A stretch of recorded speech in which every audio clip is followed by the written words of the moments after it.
Hello guys, स्वागत है आप सभी का ऑनलाइन स्टडी एकेडमी में। आज डेट है 14 मई 2021 और आज के डेट के जितने भी इंपॉर्टेंट करंट अफेयर्स हैं वो डिस्कस करेंगे हम इस वीडियो में। और वीडियो में लास्ट तक जरूर बने रहिएगा क्योंकि जितने भी रिलेटेड स्टैटिक पॉइंट हैं वो सब भी कवर करेंगे हम। तो ये शुरू करते हैं।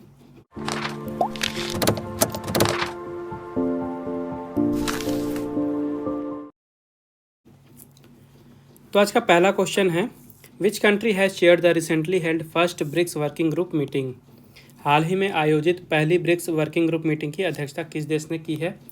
तो अभी हाल ही में पहली ब्रिक्स वर्किंग ग्रुप की मीटिंग हुई और ये इम्पोर्टेंट है क्योंकि पहली बार हुई है और इसकी अध्यक्षता की थी भारत ने, क्योंकि 2021 में जो ब्रिक्स की अध्यक्षता है ये भी भारत के पास है। तो भारत की तरफ से जो लेबर और एम्प्लॉयमेंट मिनिस्ट्री के सेक्रेटरी हैं अपूर्व चंद्रा जी, इन्होंने चेयर किया यानी अध्यक्षता की इस मीटिंग की। और ये मीटिंग हुई थी नई दिल्ली में 11 और 12 मई को। ठीक है, तो यहाँ पे क्या क्या डिस्कशन किया गया। यहाँ पे डिस्कशन किया गया कि किस तरह से जो ब्रिक्स के नेशन हैं, जो मेंबर नेशन हैं, उनके बीच में सोशल सिक्योरिटी को प्रमोट किया जा सकता है, लेबर मार्केट को किस तरह से फॉर्मलाइज किया जा सकता है और लेबर फोर्स में किस तरह से महिलाओं के पार्टिसिपेशन को किस तरह ज़्यादा से ज़्यादा बढ़ाया जा सकता है। बात करते हैं ब्रिक्स की। तो ब्रिक्स शॉर्ट फॉर्म है, 5 कंट्रीज़ के मेंबर हैं यहाँ की, ब्राज़ील, रशिया, इंडिया, चाइना और साउथ अफ्रीका। इन्हीं के नाम से ये ब्रिक्स बना है और इसकी स्थापना 2009 में हुई थी।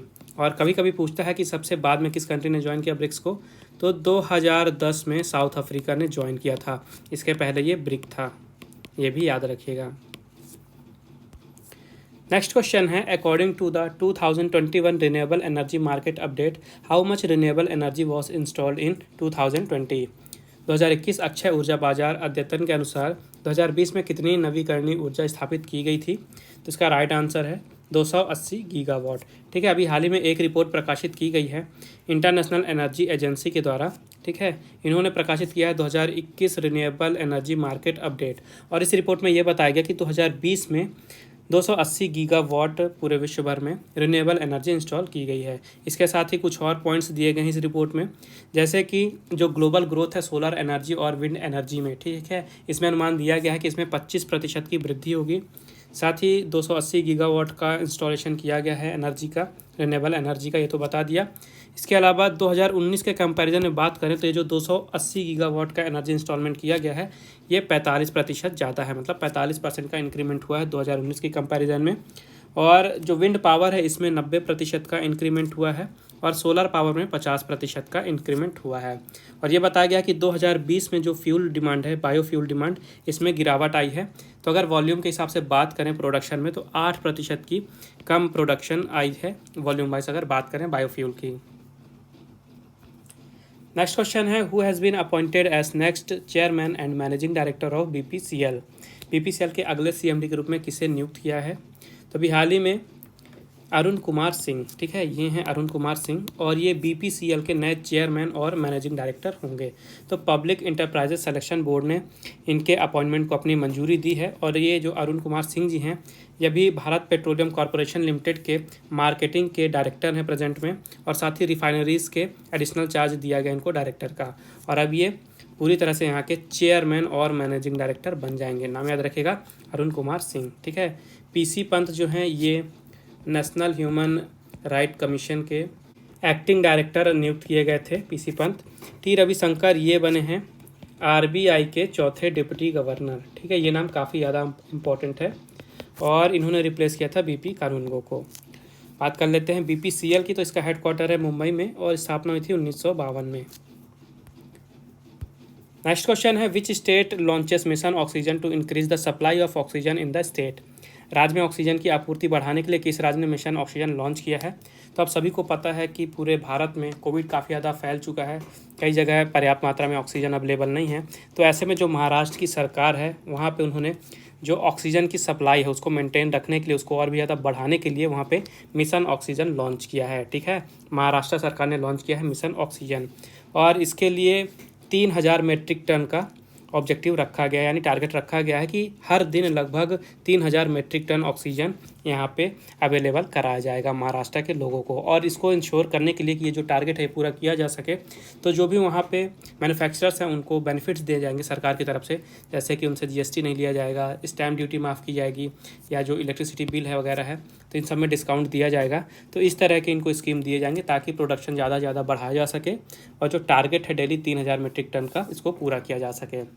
बात करते हैं महाराष्ट्र की, तो यहाँ के चीफ मिनिस्टर हैं उद्धव ठाकरे, गवर्नर है भगत सिंह कोश्यारी और कैपिटल है मुंबई। नेक्स्ट क्वेश्चन है which state union territories police has launched vehicle helpline Covi van for senior citizens. किस राज्य या केंद्र प्रशासित प्रदेश की पुलिस ने वरिष्ठ नागरिकों के लिए वाहन हेल्पलाइन कोवी वैन शुरू की है। तो अभी हाल ही में दिल्ली पुलिस ने शुरू किया है कोवी वैन नाम की एक व्हीकल हेल्पलाइन सुविधा, ठीक है, सीनियर सिटीजन यानी वरिष्ठ नागरिकों के लिए ये शुरू किया गया है। तो इससे होगा क्या, तो हर जगह लॉकडाउन लगा हुआ है, ऐसे में लोगों को कोई अगर उनकी ज़रूरत होती है तो बाहर निकलने में दिक्कत होती है, खासकर अगर सीनियर सिटीज़न हैं, उनके घर में कोई और नहीं है काम करने वाला, तो और भी ज़्यादा दिक्कत होती है। तो इसी कारण से ये हेल्पलाइन शुरू की गई है। तो जो भी वरिष्ठ नागरिक हैं उनको अगर कोई दिक्कत है, जैसे उनका वैक्सीनेशन के लिए उनको जाना है या उन्हें कोई मेडिसिन चाहिए या कोई भी ज़रूरी सामान चाहिए, तो उन्हें सिर्फ इस हेल्पलाइन पे कॉल करना है 012-2624-1077। और इसके बाद जो भी वहाँ पे कोवी वैन होगी आसपास के एरिया में, तो वहाँ से ऑफिसर जाएंगे, वहाँ पे जो भी उनको ज़रूरी सामान हो चाहिए होगा सीनियर सिटीज़न को, वो उन्हें पहुँचा के आएंगे, ठीक है। तो याद रखिएगा दिल्ली में शुरू की गई है कोवी वैन। यहाँ के चीफ मिनिस्टर हैं अरविंद केजरीवाल और गवर्नर हैं अनिल बैजल। नेक्स्ट क्वेश्चन है what is the projection of HDFC bank about India GDP growth for physical year 22।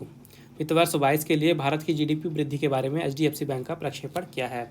तो अभी हाल ही में HDFC बैंक ने अपना एस्टिमेशन चेंज किया है भारत की GDP को लेके। तो पहले इन्होंने अंदाज़ा लगाया था कि वित्तीय वर्ष 2022 में जो भारत की GDP है इसमें 11.5% की वृद्धि होगी, ग्रोथ होगी। और कोविड के चलते इन्होंने वापस से अपना जो एस्टिमेशन उसको रिवाइज़ किया है और अब इनके नए अनुमान के अनुसार 10% की वृद्धि का अनुमान लगाया गया है। यानी HDFC की तरफ से 10% का अनुमान लगाया गया है कि वित्तीय वर्ष 2022 में भारत की GDP 10% की दर से ऊपर उठेगी, ठीक है। इसके अलावा एक चीज़ और देख लीजिए, जो केयर रेटिंग्स है इन्होंने भी अपना फोरकास्ट को रिवाइज़ किया है। पहले इन्होंने अंदाज़ा दिया था, अपना अनुमान दिया था कि 10.2% की वृद्धि होगी भारत की GDP में वित्तीय वर्ष 2022 में, लेकिन इन्होंने भी कोविड के कारण रिवाइज़ किया है और अब 9.2% की वृद्धि का अनुमान लगाया है केयर रेटिंग्स ने। तो दोनों के डेटा आपको याद रखने हैं। HDFC का है 10% और केयर रेटिंग्स का है 9.2%, ठीक है। HDFC की बात कर लेते हैं तो इसकी स्थापना हुई थी 1994 में और इसका हेडक्वार्टर है मुंबई में। चेयरमैन है श्यामला गोपीनाथ और CEO हैं शशिधर जगदीशन और यहाँ की टैगलाइन है वी अंडरस्टैंड योर वर्ल्ड। और HDFC बैंक ने ये भी बताया है कि कोई भी अगर वर्स्ट केस होता है यानी ख़राब से ख़राब केस होता है तो वहाँ पे जो GDP है इसमें ग्रोथ रेट जो है ये 8% का रहेगा। नेक्स्ट क्वेश्चन है what is the projection of United Nations about India GDP इन 2022। 2022 में भारत के सकल घरेलू उत्पाद के बारे में संयुक्त राष्ट्र का प्रक्षेपण क्या है। तो ध्यान दीजिएगा ये वित्तीय वर्ष 2022 नहीं है, ये एक कैलेंडर ईयर है, ठीक है, जो कि जनवरी शुरू होता है और दिसंबर में ख़त्म होता है। तो कैलेंडर ईयर 2022 के लिए अनुमान दिया गया है कि भारत की GDP में 10.1% की ग्रोथ देखी जाएगी, ठीक है।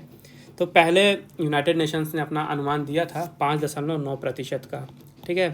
पहले जनवरी की जो रिपोर्ट थी उसमें 5.9% की ग्रोथ की बात की गई थी और अभी वापस इन्होंने रिवाइज़ किया है और लगभग उसे डबल ही कर दिया गया है। तो अब इनके नए अनुमान के हिसाब से अब 10.1% की वृद्धि देखी जाएगी भारत की GDP में। और याद रखिएगा कैलेंडर ईयर 2022 में। इसके अलावा दो और डेटा याद रखने हैं। कैलेंडर ईयर 2021 के लिए 7.5% की ग्रोथ का अनुमान लगाया गया है, ठीक है। और ये बताया गया कि 2020 जो निकल गया है कैलेंडर ईयर, वहाँ पे 6.8% का कॉन्ट्रैक्शन यानी कि GDP में गिरावट देखा गया था। तो ये चारों डेटा आपको याद रखने हैं। यूनाइटेड नेशंस की हेडक्वार्टर है न्यूयॉर्क में। मेंबर्स की बात करें तो 193 मेंबर हैं और 2 ऑब्जर्वर स्टेट हैं। इस्टेब्लिशमेंट हुआ था 1945 में और यहाँ के सेक्रेटरी जनरल हैं एंटोनियो गुटेरेस। नेक्स्ट क्वेश्चन है with which bank Geojit financial services has partnered to provide 3-in-1 account. Geojit financial services ने किस बैंक के साथ 3-in-1 खाता प्रदान करने के लिए भागीदारी की है। तो अभी हाल ही में जियोजित फाइनेंशियल सर्विसेज ने पंजाब नेशनल बैंक के साथ पार्टनरशिप की है 3-in-1 अकाउंट की सुविधा देने के लिए। और ये 3-in-1 अकाउंट सुविधा है क्या, तो जो भी पीएनबी के कस्टमर होंगे उनको ये सुविधा दी जाएगी 3-in-1 अकाउंट की। तो एक ही अकाउंट से जो भी कस्टमर है पीएनबी के, ये 3 चीज़ें कर सकते हैं। एक तो सेविंग अकाउंट का बेनिफिट उठा सकते हैं, दूसरा इससे ट्रेडिंग भी कर सकते हैं, एक ट्रेडिंग अकाउंट की तरह भी काम करेगा, और ये एक डीमैट अकाउंट का भी काम करेगा। तो एक ही अकाउंट में सेविंग अकाउंट की सुविधा, डीमैट अकाउंट की सुविधा और ट्रेडिंग अकाउंट की सुविधा, ठीक है, तीनों सुविधा एक ही अकाउंट में। तो ये हो गया 3-in-1 अकाउंट। याद रखिएगा, जियोजीत फाइनेंशियल सर्विसेज ने पार्टनरशिप की है पंजाब नेशनल बैंक के साथ। तो जो जियोजीत फाइनेंशियल सर्विसेज है इसका हेडक्वार्टर है कोची में, और यहाँ के एमडी और सीईओ हैं सीजी जॉर्ज। और जो पंजाब नेशनल बैंक है इसकी स्थापना हुई थी 1894 में। इसने ऑपरेशन शुरू किया था अपना 1895 में। यहाँ के एमडी और सीईओ हैं एसएस मल्लिकार्जुना राव, और इसका हेडक्वार्टर है नई दिल्ली में। जबकि टैग लाइन है the name you can bank upon. Next question है, who has won the world food prize 2021? विश्व खाद्य पुरस्कार 2021 किसने जीता है? तो काफ़ी ज़्यादा इंपॉर्टेंट क्वेश्चन है ये, इसको ज़रूर याद रखिएगा, ये आपके एग्जाम में 100% आएगा ही आएगा। ठीक है, तो 2021 का जो वर्ल्ड फूड प्राइज़ है यानी विश्व खाद्य पुरस्कार है, इसे जीता है शकुंतला हरकसिंग थिलस्टेड ने। ठीक है, शकुंतला हरकसिंग थिलस्टेड। तो ये डेनमार्क की सिटीज़न है, ये याद रखिएगा।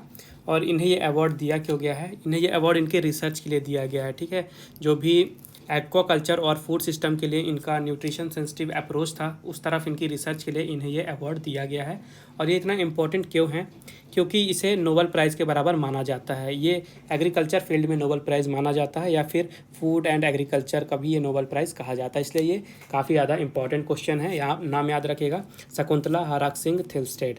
इसका कैश प्राइज़ होता है $250,000 यानी लगभग 1.8 करोड़ रुपीज़।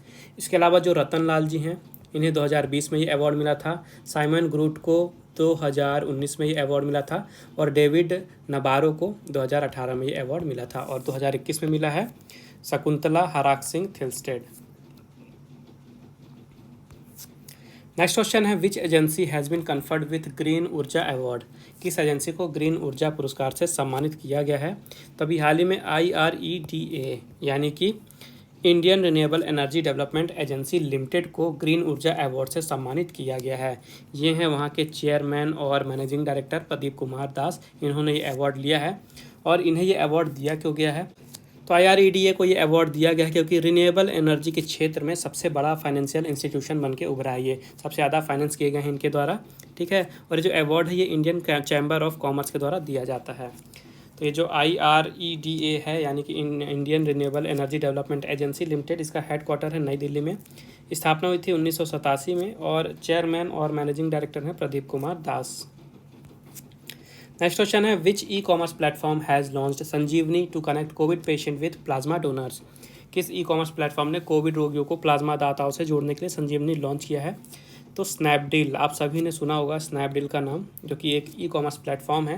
हालांकि अमेज़न और फ्लिपकार्ट का जितना बड़ा तो नहीं है, लेकिन फिर भी काफ़ी जाना माना ब्रांड है। इन्होंने अभी लॉन्च किया है संजीवनी। ठीक है, और ये संजीवनी लॉन्च की गई है जो कोविड रोगी हैं उनको प्लाज्मा दाताओं से जोड़ने के लिए। तो इसका यूज़ करके जो भी कोविड रोगी हैं जिनको प्लाज्मा का रिक्वायरमेंट है, ये प्लाज्मा दाताओं से जुड़ सकते हैं, मतलब जो भी प्लाज्मा डोनर हैं उनसे जुड़ सकते हैं, और अपने रिक्वायरमेंट के हिसाब से उन्हें इन्फॉर्मेशन दे सकते हैं और उन्हें प्लाज्मा अरेंज कराया जाएगा। नेक्स्ट क्वेश्चन है, who has authored the book titled 1971 the beginning of India's cricketing greatness? 1971 the beginning of India's cricketing greatness नामक पुस्तक को किसने लिखा है? तो दो नाम आपको याद रखने हैं, एक बोरिया मजूमदार और दूसरे हैं गौतम भट्टाचार्य। इन दोनों ऑथर्स ने मिल के लिखा है 1971 the beginning of India's cricketing greatness. ठीक है, आपको बुक का नाम याद रखना है और दोनों ऑथर्स के नाम याद रखने हैं, बोरिया मजूमदार और गौतम भट्टाचार्य। ठीक है, तो क्रिकेट के लिए इन्होंने पहले भी किताबें लिखी हैं, जैसे कि जो बोरिया मजूमदार हैं, ठीक है, इन्होंने जो सचिन तेंदुलकर की ऑटोबायोग्राफी थी प्लेइंग इट माई वे, इसको इन्होंने को ऑथर किया था। और जो गौतम भट्टाचार्य हैं, ये जो सौरभ गांगुली की पुस्तक थी a century is not enough, इसको इन्होंने को ऑथर किया था। तो ये दो नाम भी आपको याद रखने हैं, सचिन तेंदुलकर की ऑटोबायोग्राफी और सौरभ गांगुली की बुक। ठीक है, ये जो बुक है पब्लिश की जाएगी हार्पर कोलिंस के द्वारा। तो अब समय आज के क्विज़ का क्वेश्चन है, which Indian will be awarded the Arline Pacht global vision award? किस भारतीय को अर्लाइन पैच ग्लोबल विजन पुरस्कार से सम्मानित किया जाएगा? तो ये रहे आपके option. Make sure comment box में आंसर जरूर दें। इसके अलावा अगर आपका कोई सजेशन है, आपको डाउट है या कोई आपकी प्रॉब्लम है तो आप बिल्कुल मुझे कमेंट बॉक्स में बता सकते हैं। पिछले वीडियो में मैंने आपसे पूछा था who has been appointed as director of the Indian institute of rice research. भारतीय चावल अनुसंधान संस्थान के निदेशक के रूप में किसे नियुक्त किया गया है? तो इसका राइट आंसर है RM सुंदरम। तो ये थे आज के important current affairs. I hope आपको इसको लगे होंगे। वीडियो पसंद आई है तो वीडियो को लाइक जरूर करें, ज़्यादा से ज़्यादा शेयर करें अपने दोस्तों के साथ और चैनल को सब्सक्राइब करना ना भूलें। साथ ही बेल आइकन जरूर दबाइएगा ताकि नोटिफिकेशन आपको मिलती रहे, और PDF की लिंक आपको डिस्क्रिप्शन में मिल जाएगी, आप वहाँ से डाउनलोड कर सकते हैं। फिर मिलते हैं कल कुछ नए करंट अफेयर्स के साथ। तब तक के लिए take care and thank you guys.